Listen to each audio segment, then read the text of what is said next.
It's a new world now. Everybody is happy, everybody is healthy, everybody can afford rent, and it's finally time for a big change.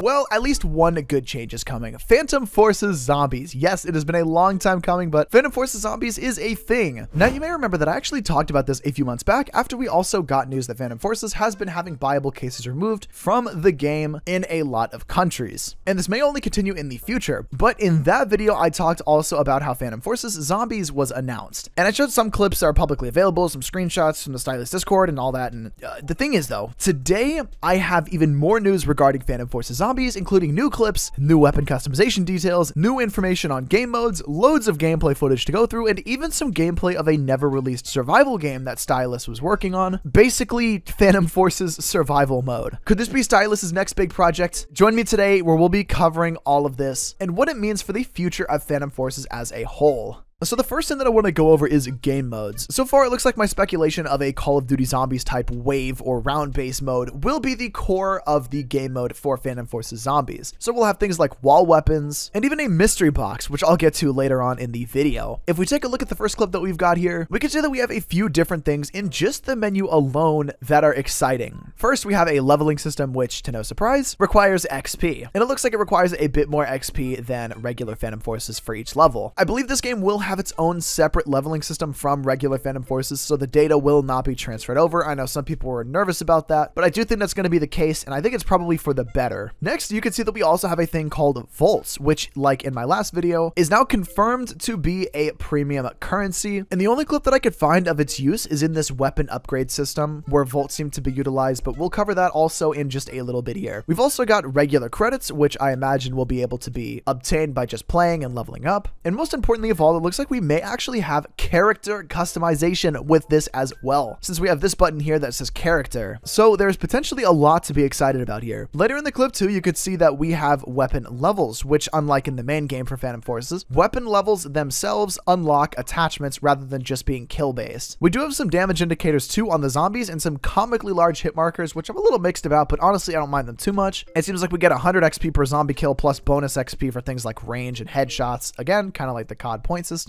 and of course repairable windows. On the topic of a lot of these Call of Duty-esque things, the mystery box. We have the mystery box in this game as well, which if somehow you don't know what it is in COD Zombies, it is a box with a random weapon. Get it? Good. A side note, by the way, there are two different guns that are in the mystery box that are not in the regular game. I forget this one is called, but it's a cool movie gun. And we also have the rail gun, apparently, which leads me to believe that we might even get a lot of admin guns inside of the mystery box. I'm really interested to see how weapons work in Phantom Forces Zombies, because I just imagine like getting an NTW-20 out of the box and running around with that. It kind of sounds awful. You could maybe get something cool like a Bison, maybe. We'll see. We do also have a bit of a view for the weapon customization, and the first thing that we see here is that we have a lot of customization. And with this, it looks like you can customize every single piece of the weapon to put on whatever skin you want onto whatever piece of the weapon. This was also kind of toyed with like 2 years ago in the test plays for Phantom Forces, but it looks like we're going to finally get that at least in the zombie mode, just with a little bit different UI. One thing I found interesting about it overall though was on the side here where it says blueprint upgrades, which I couldn't find any more information about in Stylus, but I wonder if maybe it just means overall damage will be better or performance in general will be better for each of these blueprint upgrades. Maybe that's how it's going to work. If anyone else has any information, please let me know in the comments below. Though I will say on the topic of upgrades though, there appears to be an upgrade table with varying upgrade tiers. They appear to cost your in-game points and I guess are per game upgrades. So you can upgrade your weapon, but after the game ends or you die, you respawn, you'll have to do these individual upgrades again. There is also a hidden skill, which seems to maybe just be a bonus just for that run as well, and that costs that premium currency of volts. After each upgrade though, it looks like there are multiple tiers that you can get with more points. There's also a clip that I found here with more than just one kind of default zombie, which makes me think that we may have a lot more types of them in the future. Of course, whenever we see the game actually launch, we might get more than just these funny little dudes here, because at least here we have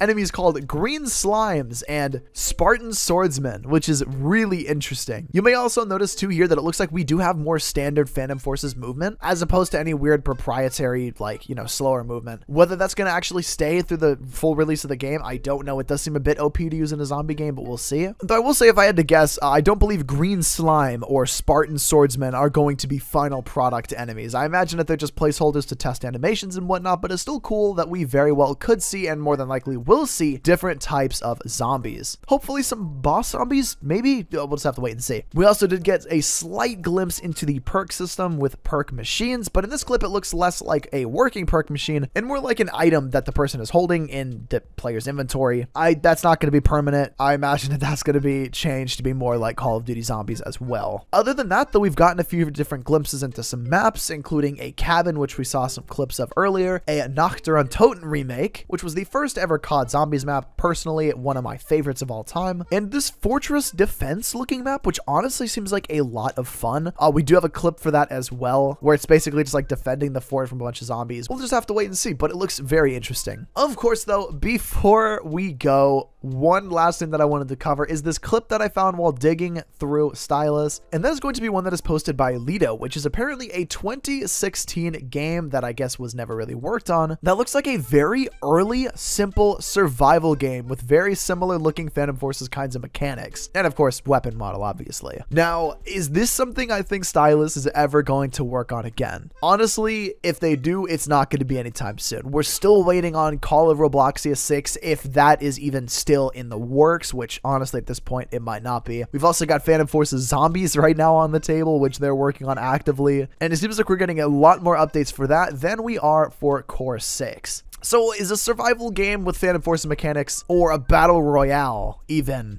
for that matter, with Phantom Forces mechanics in the works? Probably not, but I would at some point like to see it as a side project, much like Phantom Forces Zombies is at the moment. I think that'd be a fantastic thing to see. Overall, I am very excited to see Phantom Forces Zombies whenever it does eventually come out. I wish that I had a bit better of a timeline. I couldn't seem to find a timeline or anything like that anywhere for this, but I'd hope that we see it within the next couple of months. If we're very lucky, we might get maybe a gameplay demo or something in the next several weeks, but I'm not remotely going to say that that's the case. Regardless, I'm excited to see these leaks come out. I'm excited to see these like clips and stuff posted, and I definitely will keep you updated as we get more and more information on this, because this mode I have been literally joking, kind of half joking about for years now that we should get, and we're finally going to get it at some point soon. To finish things off here, I couldn't find much else in the Stylus Discord other than a few videos and images, but if you have any more information, feel free to join my Discord server with the link in the description below and let me know. While you're down there, definitely consider subscribing with notifications on so you never miss an upload and so that you can keep up to date with all of the Phantom Forces news. Huge shout out to the channel members, and an even larger shout out to the top tier channel members: Bear, Jared Smith, Out, Solitude, Matthew, Yee Gaming, Plum, Baga, Kitsune, GS, Mr. Spooky, Trooper MLG, and Lazy Goth. You can become a channel member too with the link in the description below or the join button on my channel. Thank you so much for watching. Have a great rest of your day. Let me know your thoughts on this in the comments below, and peace.